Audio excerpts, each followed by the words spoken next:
Hello, everyone. Welcome to Challenging Your Status Quo, the go-to podcast for those seeking success that resonates on every level. Our guide on this journey to success is J.A. Dava, co-founder of Latreia Coaching and Consulting. Each episode, we challenge you to step outside your comfort zone in redefining holistic success. Because in order to truly excel, one must rise in all aspects of life: spiritual, physical, relational, and philanthropical. So buckle up. Let's explore how your vocation and well-being can harmonize perfectly. And give a warm welcome to the host of Challenging Your Status Quo, J.A. Dava.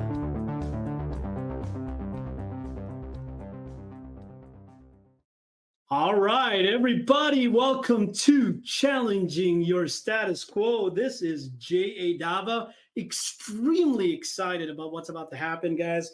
I'm privileged enough to have a show, a podcast, for goodness sake, for somebody, and it really does fit into what we're going to be talking about today.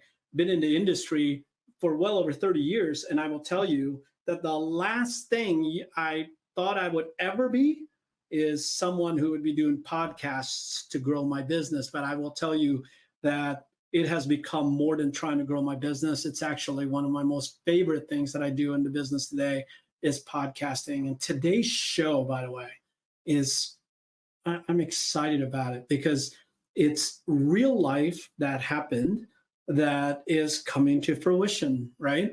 Many times, some of you guys that have been joining us a lot, it is really about the 5 pillars that we stand on at Latreia Coaching and Consulting. And the 5 pillars of our business is that we absolutely believe that vocationally, we all work to be successful. But to be successful holistically, we absolutely also believe that one should be willing to challenge the other 4 well-beings that I think are very important. And that is spiritual, relational, physical, and philanthropical. Philanthropical being, what do you do with the blessings that you've been given? And so with that said, today's show will always concentrate on vocation. That's a given. But one of the other 4, today we're going to talk about relational. Relational is going to be somewhat different than what you thought it might be. Although my guests are pretty incredible in their own relationships outside of work with their families and families and friends. But relational, when we get to that point, we're going to bring in a little bit of a twist because some of us think it's vocational. But that's where the balance has to come in. Today's show, let's get to it, all right? Because you guys are going to love these 2. I was invited and had the privilege of speaking at the Central Florida MBA. And when I was introduced to this group by Sherry, who's one of our guests, Sherry Wenrich, right? I was introduced to Michelle Mendez. And these 2 hosted me at a dinner just before I spoke the next day. And while we were sitting there, I started to realize how old I really was. But no, I'm just kidding. I am old, but I mean, not that old. But anyways, with that said, though, I started to see Sherry, who's been in the business about 10 years before I was. After I was. And then you got Michelle. That was 25 years after I've been in the business. And somewhere along the way, there's an incredible blend. So I've already leaked their names, but I'm first of all going to introduce you guys to Sherry Wenrich. Many of you guys know her. She's an incredible, incredible person. Currently, she wears a ton of different hats. But I will tell you that what I love about what she's doing right now, she's the president of the MBA of Florida, all of Florida. So I'll let her talk about that some more. But welcome to the show, Sherry, and I'll be right with you, Sherry, because let me introduce the next person, which is Michelle Mendez, the baby of this group, right? If I may call her that. But certainly her wisdom and her knowledge in the business is one that I can't wait for you guys to hear because there's a lot we can learn from those that are just coming on, so to speak. Okay, so let's introduce Michelle Mendez also. And she is I want you to tell me what your role is with the Central Florida MBA, which is, I believe, where you belong. Do you also belong then, Michelle, to the MBA of the state? Florida? The Absolutely. state one as well? Wow, Yes. okay. So welcome to the show, guys. Welcome to Challenging Your Status Quo. How are you guys? Very good. Thank you. Very good. Well, what an incredible series, of incredible privilege, right? Because we were doing dinner the night before we spoke, and we started to kind of piece it together, and we decided that, or I decided, and then you guys just jumped on it as well with me, is that between you both, there's so much to learn, because I learned an awful lot just sitting there. So, so with that said, Sherry, I'm going to start with you. If you don't mind just introducing yourself further and let people know who you are truly, besides just being the president, the new president of MBA of Florida, state of Florida. I am extremely proud to be the president of NBA of Florida. I've been involved with the NBA exactly as long as I've been in this career. I feel like it's extremely important. If you're going to be in the industry, you should be involved in the industry. And it's a pleasure to actually be representing some of our top-notch professionals by being the president of the NBA of Florida. I am also blessed to be in the industry day in and day out as a learning and development specialist for CMG Financial, one of also our best financial institutions, and actively training sales and working with making sure this business stays on track. So we love that part that we get to play on it. I am also a wife of 33 years. I am a mom of 2 great kids and 2 fur babies that I sometimes like more than the ones without fur, but you know. We'll give them an equal part. I am a native Floridian as well, and just am really passionate about sharing and growing all the time. So thanks for having me. You are welcome. Thank you. Michelle, if you would do us the privilege of explaining who you are to our audience. Absolutely. Well, first I want to say, how grateful I am to be here with you two, especially because it's kind of full circle for me. About 5 years ago, I was introduced to Sherry and the MBA, and she kind of, guided me in the right direction. And I've been able to really climb up the ranks as past president of the MBA of Central Florida in 2022, and currently past president, but I think I'm picking up a second term in 2025 as president-elect. And so it's just been wonderful being able to really see the mortgage industry and how much of a blessing it is to be involved with it. Now I serve Arch MI, so I am the account manager for Florida, part of Florida. And it's been just so awesome to be able to see different pockets of Florida, the different personalities, and how much value I can bring to the different personality types that we have here in the state. So like Sherry, I'm married, but not for that long just yet. We're about to turn 2 years in our marriage, and I do have 1 fur baby. Me and Sherry share the same love for Australian Shepherds, and so we're just really excited to be sharing some of those stories, tips and tricks as to how we can keep this breed entertained. So I'm very, very excited and grateful to be part of the show with you guys. I'm not going to call it out, but she's been married for 33 years, and I honestly don't even think you've been around for 33 years. I'm just not going to go there, because I've been told by my wife numerous times never to ask that question of anybody as far as age-wise, especially a lady. So with that, I'll just put that one to bed for now and walk right into what I think is just absolutely, this is what I got when we were all at the dinner table. I was looking at 2 incredibly wise people in the industry, and it really didn't have anything to do with how long you both have been in the business, but 21 years for you, Sherry, 5 years for you, Michelle, in the industry. And by the way, congratulations to Arch. You guys are very involved in MBAs across the country, by the way, which is really kudos to you guys, because it's such an important part of our business, and we'll be talking about that in a little bit. But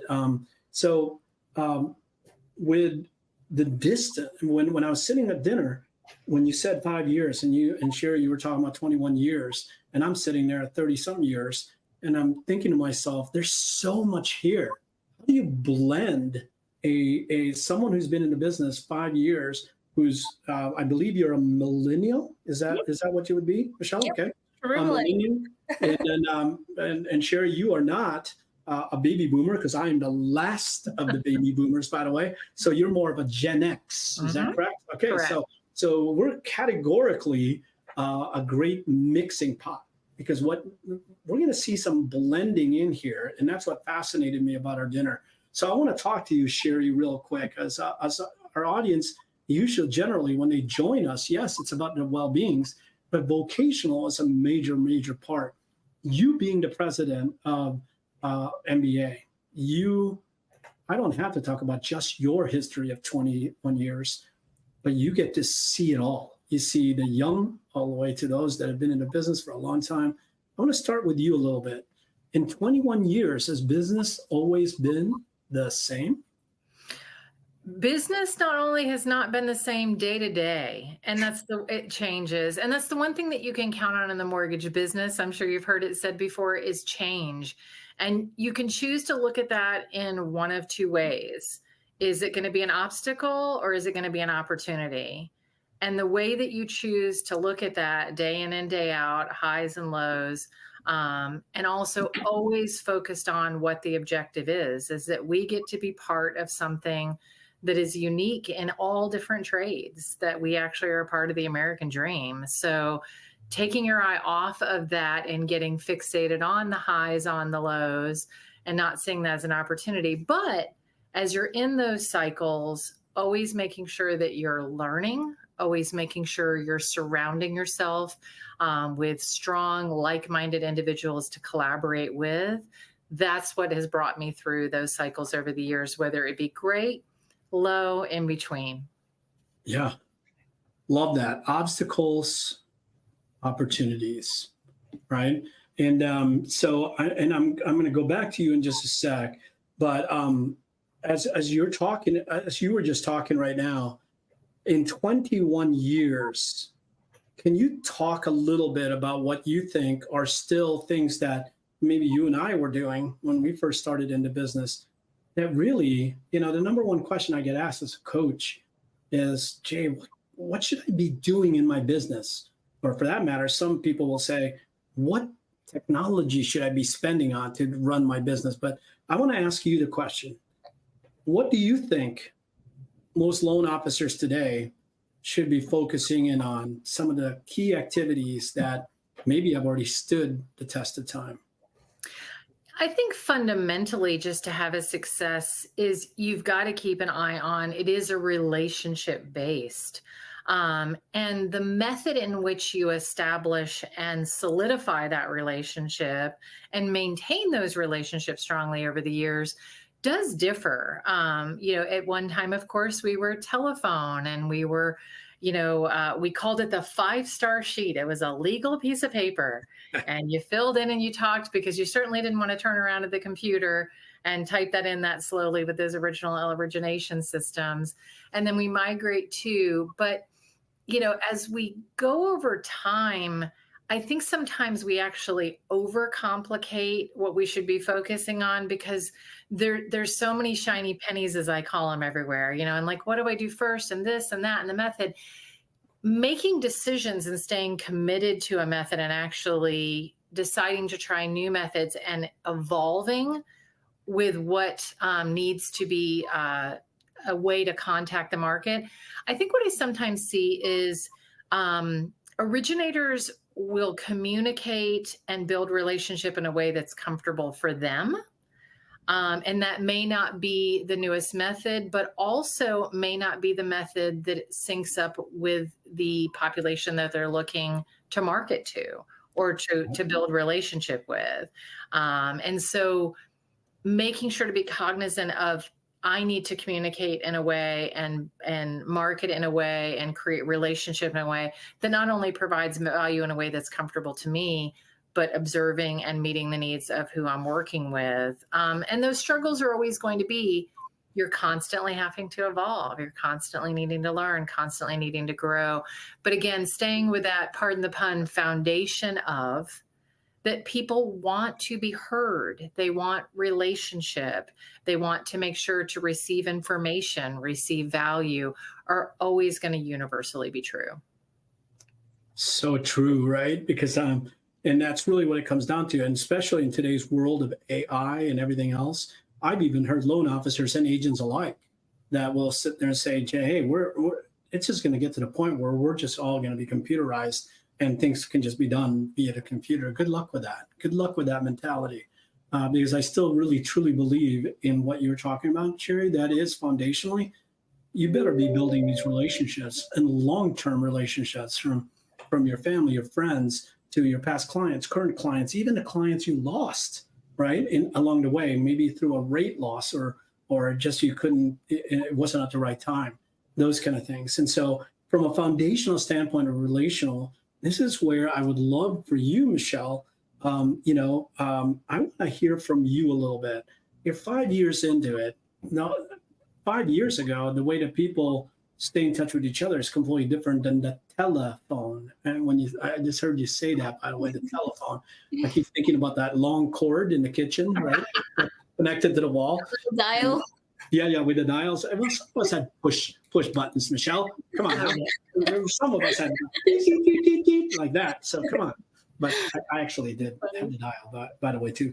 But Michelle, so we're talking about relational, and we're talking about staying in touch and things like that. When I ask you the same question, going back to the foundation, how do you answer that question? Being 5 years into the business, what is foundational to you when it comes to relationship like that? Absolutely. Yeah. And I loved how Sherry, mentioned being seen and being heard. A lot of people think of like new technology and new, networking skills and things like that. But in reality, we have to kind of take it back to basics. We have to make sure that we are understanding that these are still people behind the desk, behind, the computer. They still have emotions. They still want to be seen and to be heard. And so that traditional, networking with the new age, what you want to do is you want to maintain that groundness of having the tradition, but just maybe see how you can optimize it just a little bit more. So you're killing, multiple birds with one stone. So for me, what has worked, in the past 5 years, in the past, couple years, really has been social media. We talk about, the 7 touches and the 5 touches and all these different fun tips and tricks. But what social media does is it kind of generates this peer trust when you have that video online, or when you have those, email blasts that you send out with your face, with your, social media handles, Facebook, Instagram, LinkedIn. It creates more of credibility. So the 7 steps actually minimizes to maybe 3 or 4 steps. And so it's easier to build that trust with, the new generation by being online and having a presence. It doesn't mean that you have to post every day. A lot of people think, social media, like such a big, elephant to take bite. But in reality, as long as you have presence and you're showcasing your value and you're just showing your authentic self, I think that has been a really good bridge to, maintain the traditional sense of what actually has been generating the business, but just tweaking it a little bit so that we are welcoming that new generation coming into the business. That's awesome. I'm going to ask you a little bit about something that you were just alluding to, which is posting every day or posting once a week and all of that. So I'll go there in just a sec. But let me ask you, Sherry, from what was just stated, social media, my goodness gracious. I don't even know when social media came into play, but in their world, it seems like it's been there forever. To me, it's brand spanking new, right? And but social media, being the president, and actually you're a coach within a company as well, right? So, so you're dealing with all the ranges of ages and people have been in the business in and out. Are you finding that social media is becoming to be a big topic and people are asking about it, or what say you on that?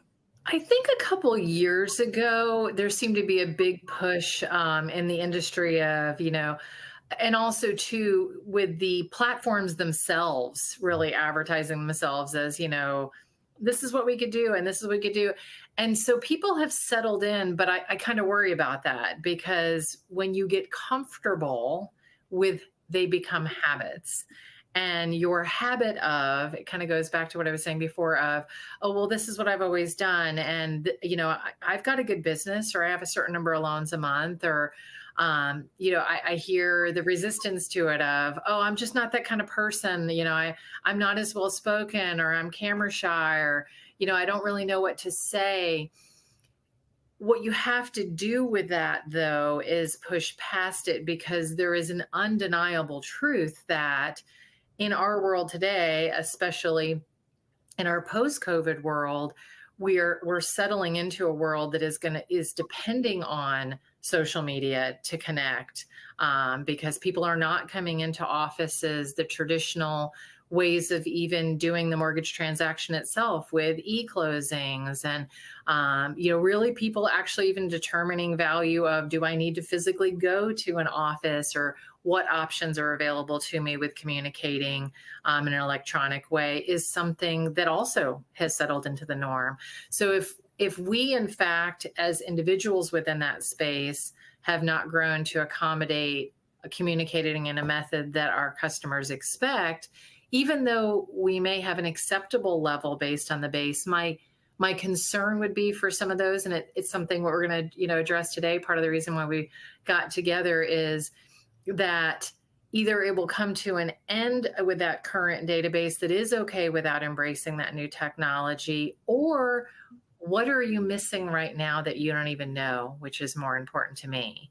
And the type of person that's in the business that could provide the expertise, whether it be 1 year, 5 years, 20 years, we all have something to lend, are missing out on connecting those people that actually need them. So when we're torn with the decision of should we, shouldn't we, investing. And again, I use the word investing a lot, because you have to invest in yourself to become your best before you can invest in putting, others out there. So using coaching, putting yourself, collaborating with peers who are maybe doing things that you like to see have done, and just go ahead and get out there, because there's an endless amount now of information and coaching and mentorship to be able to be successful at these methods, where 4 or 5 years ago it wasn't so much. So the time is now.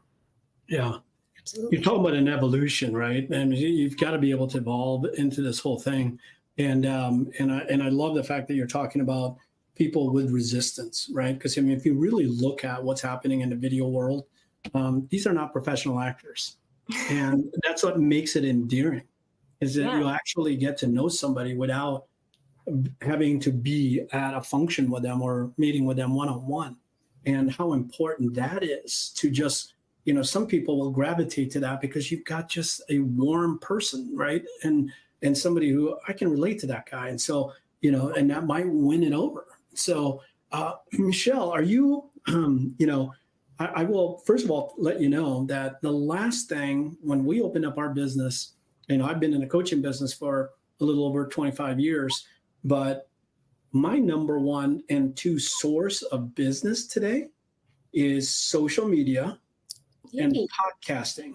Think about that for a second. That is like the worst thing. That would have been death to me a year ago when we opened up our shop and someone said, "Do you have a podcast?" And I'm like, "No." Someday I'll afford some actors to do a podcast or whatever. And they said, no, it's got to be you. And I go, no, it cannot be me. And so, but here I am, hosting podcasts. It's my number 1 and 2. But that's despite myself. So I can't wait to get better at it.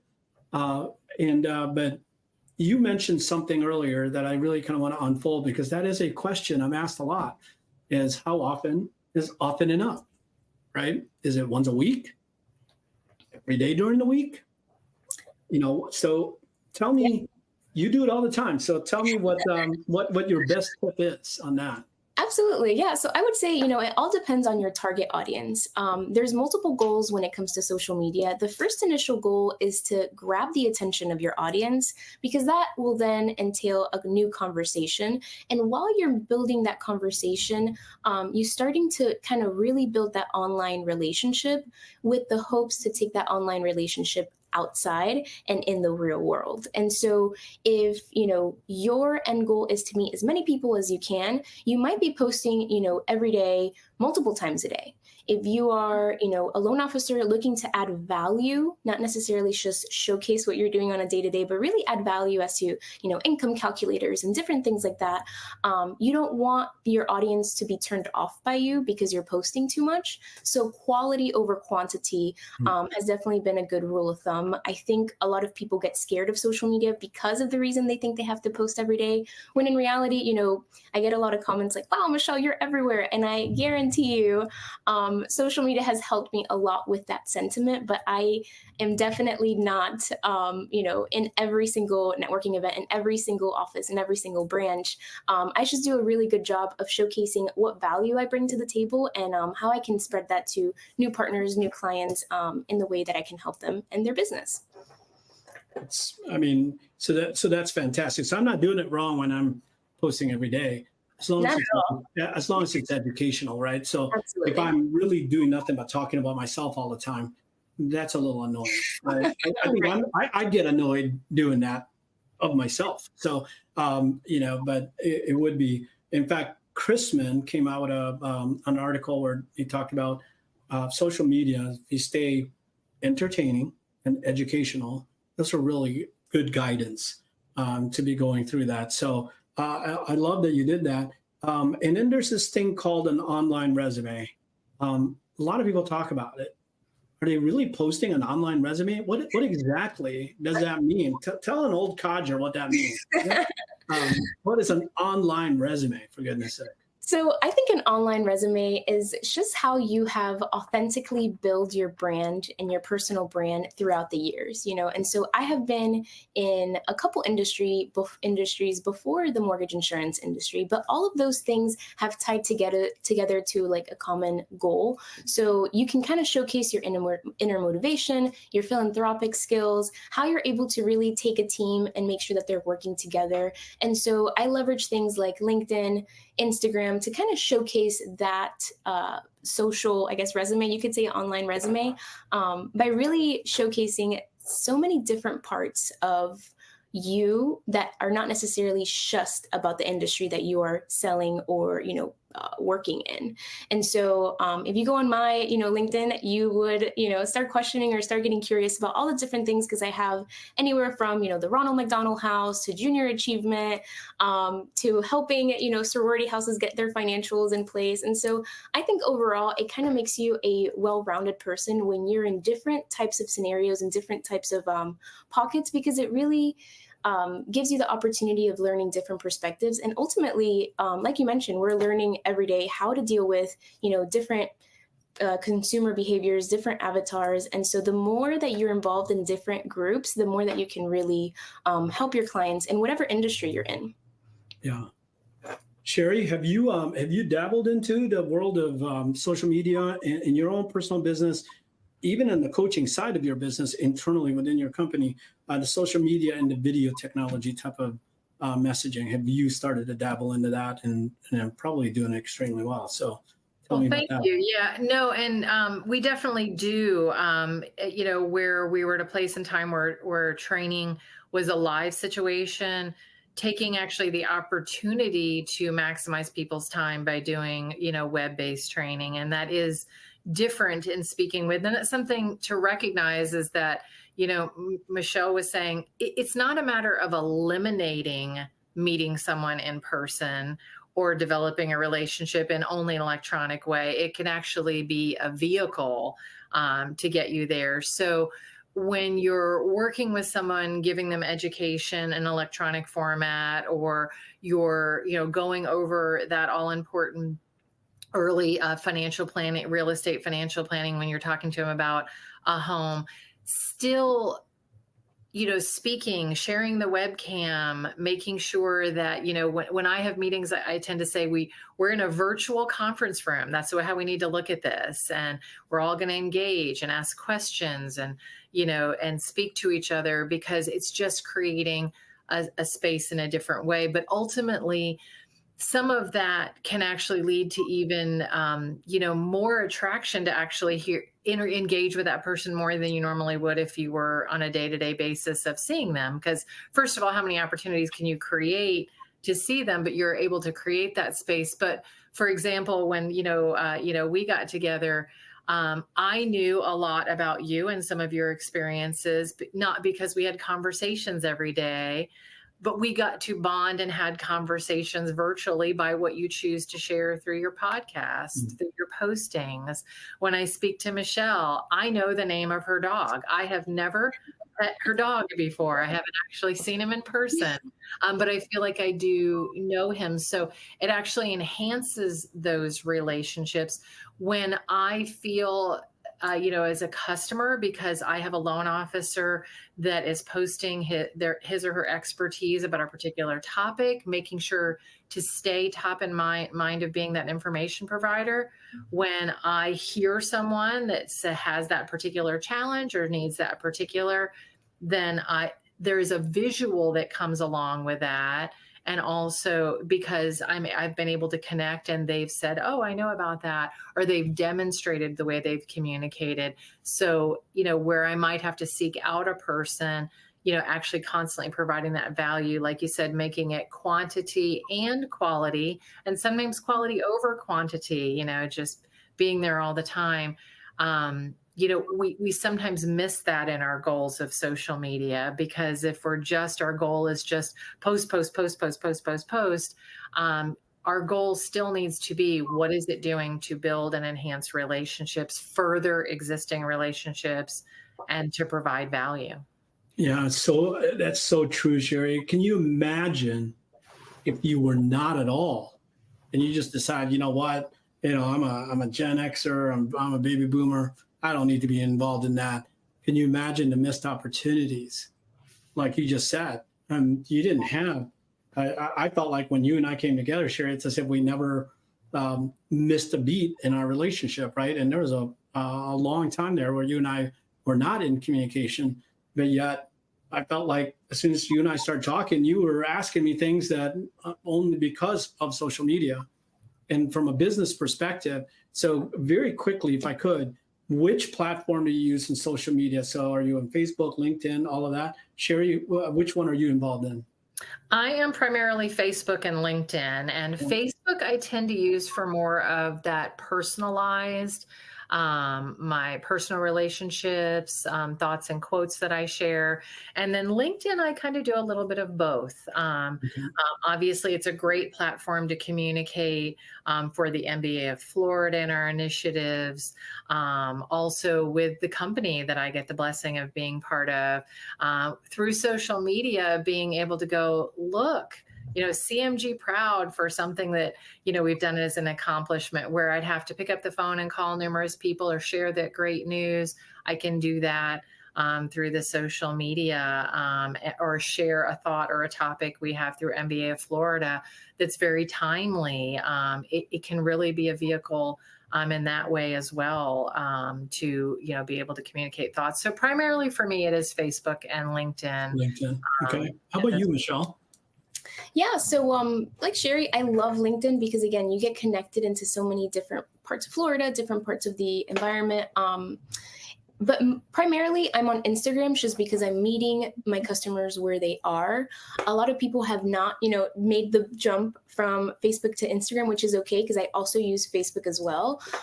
So I would say, hone in on one or two social media platforms that you're really good at, and then do less but obsess with those. Really pour in your authenticity to those. Yes, the other platforms are important. It's good to have presence there, but figuring out which platform is the best platform for you so that you're able to really showcase your most authentic self and connect with your perfect client. We can throw a rock and hit, a bunch of clients, but what's going to be your perfect client that you're going to really get along with and really showcase what kind of value you have to offer, and it be, a win-win situation. I want to duly noted that you used a word that was so foreign to me at one point that I felt so foolish when I was having a conversation with somebody and they said, "What is your avatar?" Like, what the heck is an avatar? The blue guys? The blue guys. I'm thinking, what's my avatar? I don't know. The hero. That's who I am, right? I'm the tall blue guy. And they're like, no. Who's your target audience? Who's your audience? Who's your perfect client, right? That's what an avatar is. So I love all these like new words that you come about, and you talk about it like they're normal things, like they've always been fun. It keeps it a lot of fun. I leaned forward and wrote down, do less but obsess. Right. Love that. I loved that. Yeah. Yeah. And again, obsessed can be an unhealthy thing. We're talking about obsessed in a healthy way. Yes. Yes. But, again, going back to that, passion for education that I've always had is that you do have to be a lifelong learner, and just that investment in this uncomfortableness of that's not who I am, or I this or I that. Well, first of all, it's not about you. But second of all, what you choose to invest in can have such a reciprocal reward to you, and you get to grow. So, if we don't give that gift to ourselves, and always the cognizance of in our world, time is money, and choosing to analyze those things that we see as effective. And, it's just more efficient for me to keep doing it the way I'm doing it. Again, what opportunities could we potentially be missing? And understanding that when we choose to invest in ourselves, we choose to better ourselves with education, learn about the word avatar, we end up growing. And then that time, that is spent has dividends beyond what we probably could even imagine. So, definitely the hesitation times of, I can't possibly do more. I'm doing so this analyzing, well, what could I perhaps be doing differently? And again, then finding the time, because if you don't find the time, then the time is going to pass you by. And, none of us want that. So, definitely just owning that and putting that in a different perspective, I think is what we all need to do. And we can have some laughs about the avatars, but find out and learn. You know what? I might call this show "Who Is Your Avatar?" I think that's a good Ooh, I like that. Yeah, but before we go into it, believe it or not, time is flying, guys. So, but I want to talk about something that because on the screen right now you've got a baby boomer. That would be me, right? And by the way, I'm a very young baby boomer. I am the youngest of the baby boomers. My year is the last of the. I'm going to keep saying it too, right? Okay. So anyway, I'm an extremely young baby boomer. I'm the babies of the baby boomers. But anyways, and then we got Gen X here. We got millennials here. And you know what? Way too often when we do specialized classes that we throw out there, and we start talking about social media, we start talking about podcasting, we start talking about video, all of those kind of things. There's a lot of people that say, well, they will never do that, or they will never do that. It's not what they grew up with. It's not how they communicate and all of that. Guys, can you just tell me, is there really truth? And should we get stuck in the way that we compartmentalize people and we stereotype people? What do you think, Michelle? I don't think so. I think, when you come into a new space or a new opportunity, we all know that change is hard. But the one phrase that I like to use pretty much every day is show me how good it gets. Like every single day I wake up and I'm like, show me how good it gets. How many, opportunities are there outside to learn outside of the industry or within the industry? I think the more, like Sherry mentioned, the more that you're a lifelong learner, the more opportunities are going to come to your lap, and you're going to say, wow, like if I wouldn't have taken this new road back to my house, I wouldn't have figured out that there's a new ice cream shop there. Now I can bring my kids and it's going to be this whole new thing. And you'll start seeing, how many great things happen to you just because you get rid of the titles and the logos and all the different things, and just ask yourself, show me how good it gets. Like, show me how great today is going to be based on what I'm going to learn, something new, or a new person that I'm going to get to talk with. Absolutely. Sherry? Yeah, I kind of had the same principle. And in thinking of, Michelle and I's relationship, professionally as well as personally, when I want someone's opinion or perspective, or I'm seeking out what they're thinking, it's actually really important to be diverse enough to recognize that we need those different societal generations to actually balance and give us dimension. So, when I'm considering a new initiative or a new project, or the way in which I have, a presentation that I've made or something of that nature, I intentionally seek out the opinion and input of multiple generations, and absolutely different than mine. And also that, concept of, I can't relate, like we won't mesh together.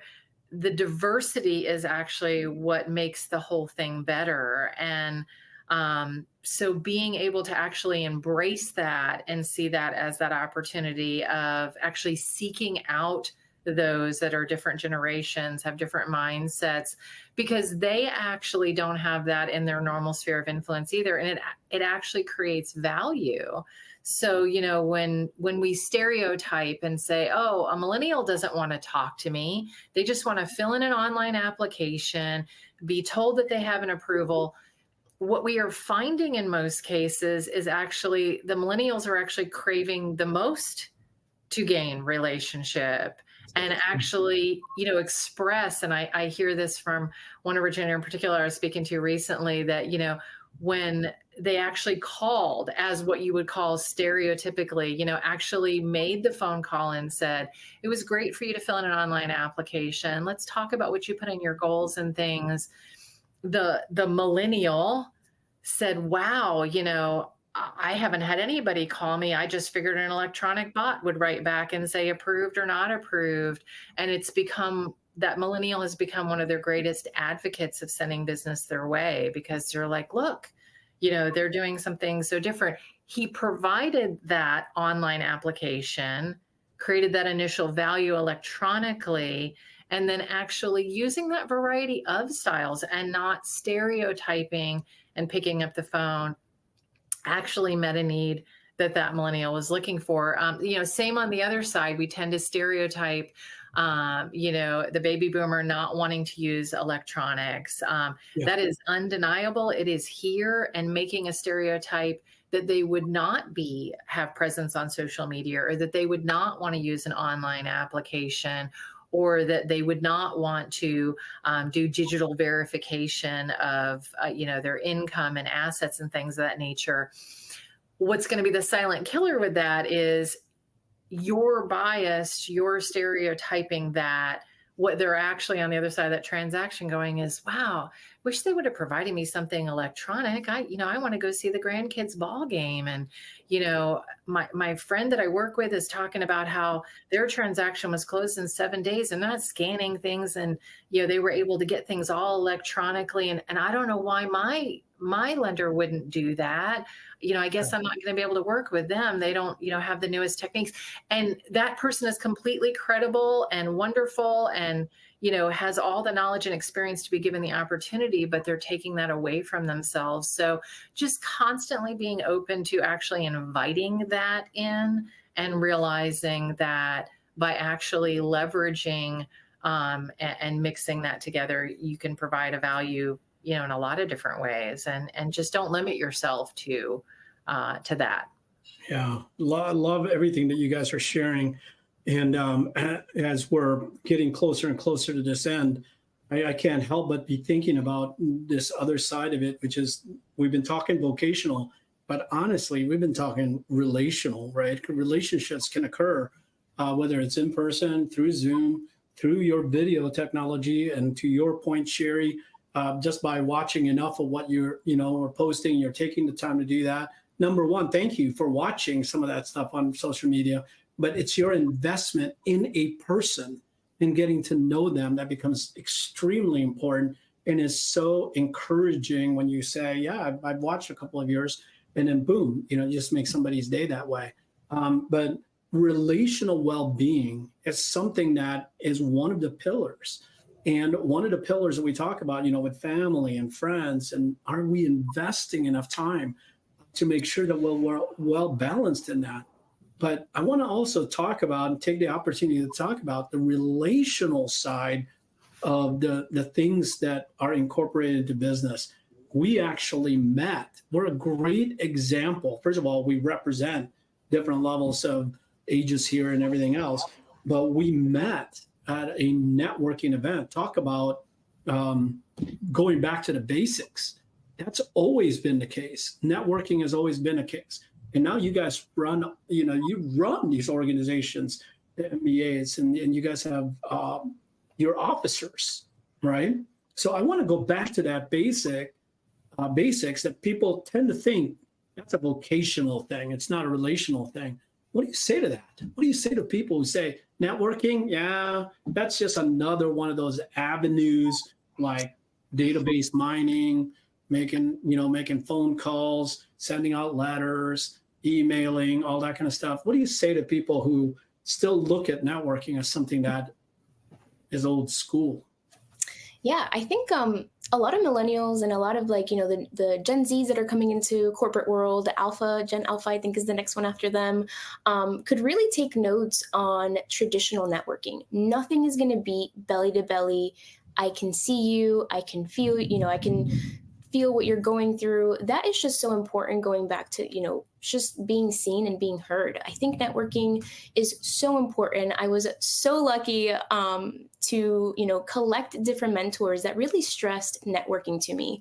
If you would have asked me 10 years ago that I was going to be in a stage talking in front of, hundreds of people, I would have hid in a little hole away somewhere, because I was just very shy, very just scared of what other people would think. But it wasn't until those mentors were like, listen, this is what traditional business is done. And I think that really, really inspired me to get out of my comfort zone. I think the newer generation really has to invest, like Sherry said, in themselves to really make sure that they're gaining that confidence and they're gaining and flexing that skill of traditional networking, belly to belly, because that is just not going away. Nothing AI related is going to replace that. And so definitely taking notes for that new generation coming into the business. Networking is not going away. Sherry? Yeah, I mean, especially as an association, we provide value with social media, with having presence, and communicate information as events come. But there is nothing that replaces the convention that we do on an annual basis. We also actually, because of the demand now in our market, because we're not seeing each other in traditional office spaces or gathering as much as we used to in person, have actually met the demand in Florida as an association of having a twice a year, what we call Loan Officer Summit. So, they said, gosh, once a year is not enough. So as an association, what would surprise some people is that we actually have chosen to invest in having 2 more face-to-face events, as opposed to just saying, okay, let's just push that out as articles or post more on social media at the demand of our members, create space so that we actually are in the same room and exchanging ideas and even laughing and joking and being with like-minded individuals physically for a period of time. MBA actually has created 2 new spaces for that in addition to our convention in the last couple of years to meet that demand. So no, not going away, and actually even more so because of the leverage of being able to communicate. We almost crave that connection in person, more so, and we're more excited because we feel like we're connected. And then that time together is more, is almost at sometimes more special. So yeah, that blending of both and that concern of AI is going to replace me. I heard a really cool quote not long ago, is that if you don't, people worrying about losing their jobs or, it's going to just replace us. The quote that I heard was, if you are not leveraging AI to enhance your intelligence in the way and sometimes the way in which we go about approaching topics, that's what's going to cause you to lose your job. So those who are not using AI as a tool are going to be the ones that are left behind. But AI isn't going to replace us. Yes. But those that are actually leveraging AI, social media to still accomplish those back to basics are just going to grow and thrive. But if we're leaving ourselves out of that as an equation, then we're doing nothing but hurting ourselves. So embrace it and move forward, leverage it for what it could be. I love that way of ending that, because seriously, you guys, do you realize we've been on for 48 minutes? Do you guys even feel that? You're almost off the hot seat, just so that you know. And but you guys have done so great, and there's so many things. I mean, I started to think about all the other things because I really truly believe I would love to have you guys back on again. Okay. And part of the reason I want you both to be back on again is to talk about the art of networking inside, right? So, I mean, it isn't just a matter of showing up and that's it. That's the first step. That's a great step. If that's the only step you're taking, that's a good thing. But there's really an art of that, right? And being able to do that. And the other thing is that I also want to talk about the philanthropical side of you guys, because serving in MBAs, you can't help but be philanthropical, right? To make a difference for people. And that's the other well-being that I think is just such a critical part of who we are. But guys, if I bring up one more question, we're going to be on this thing for another 15 minutes, 30 minutes. So I think this is a great place to end, right? And so, Michelle, man, I'm beyond years of wisdom, as far as I'm concerned, that you're bringing to the table for being the youngest one in this group. And Sherry, I've known you long enough to just understand that it's truly coming from your heart, right? And so I love that about you, and I just love that you guys were able to just kind of lend this time to me to affect those others, right? That need to hear it. That it really doesn't have anything to do with purely focusing on vocation. There's this thing called relational, and all the way from family to friends, all the way to the colleagues and the people that you're going to run into to be successful in business. There's not one, and the Olympics are on right now. And there's one thing that they all have in common, is that they all know they didn't do it alone. Even though sometimes they feel like, and they're showing off on the field and all of that, they all know they didn't do it alone. They did it with someone else. And that's really where the relational side is. So any last closing comments here, Michelle, and then I'll have Sherry close it off.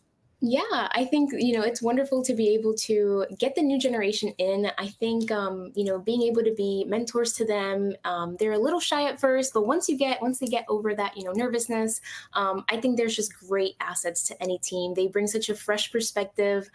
Sometimes they're really funny. There's so many positive things about mentoring that new generation coming in. And I'm just really excited to be at the front end of it and really helping out, spread the good word about the new ones coming into the industry. Love that. Sherry, closing remarks. Yeah, I would say keep collaborating. Those viewing this, thank you for, investing in yourself this time alone and spending time. And I just really want you to focus on creating community, whether that be an organization such as, MBA of Florida, making sure you align yourself with good industry partners. I get to be, have the blessing of being with CMG, but also, when I choose to spend my time, people that are going to pour into you, and whether that be colleagues, whether that be friends, whether that be family, and just constantly growing and learning and knowing that, you're worth it. And you can be successful and move forward in any challenge, any market, and just keep growing. That's awesome, guys. All right, man, I'm tired. Not really. That must be my age thing. Anyway, but I'm going to go ahead and send you guys back to the green room and enjoy the virtual treats that are in the green room, right? So just go ahead and enjoy that. And I'm just going to say goodbye to our listeners. And but guys, thank you so much. Thanks for making a difference, as you already have in this life right here, but I'm sure others that are listening as well. So thank you again and again. Thank you. Back at you, J.A. Absolutely. All right, guys. So, wow. Okay. Well, as promised, right? I mean, that's why I was so excited to get these guys on, because from the minute I went to Florida and had dinner with these guys and saw kind of the vision, it superseded that, all of it. Because honestly, this is totally unrehearsed. This is something that is coming from the heart. I said it about Sherry. I hope you also felt it from Michelle and I, that we really just want to be able to help you however way we can, whether it's on the vocational side or how important it is to have a holistic success by making sure that relationally that you're also well balanced. It's never going to be at 20% on everything, because sometimes you might have to concentrate on one specific well-being. And so you got to concentrate on that just to eventually get yourself back into balance. But for all of you, I can't say enough. Thank you for taking the time. Hopefully this has made a difference. Do share it with others if you want. and my special guests. I can't say enough. And this is probably a great way to end this. Do less, but be obsessed. But with Sherry's caveat to that, it's a good obsession, right? So do less, be obsessed, and embrace every bit of of technology, of the old school, all of that kind of stuff, and quit resisting. There's a lot of business to be done. So anyways, guys, thank you so much again. And as always, be blessed and go be a blessing. Take care, everyone. See you again soon. And that wraps another episode of Challenging Your Status Quo. We hope you found inspiration and practical wisdom to carry into your daily lives. If JA has inspired you, join our community by subscribing to the podcast. Stay connected with us at latreacoaching.com and through our social media channels, where the conversation and growth continue. On behalf of JA and his whole team, we thank you for listening and invite you to keep challenging the status quo in your own life. Until next time, remember, pursue excellence, live purposefully, and embrace holistic success. We'll catch you next episode.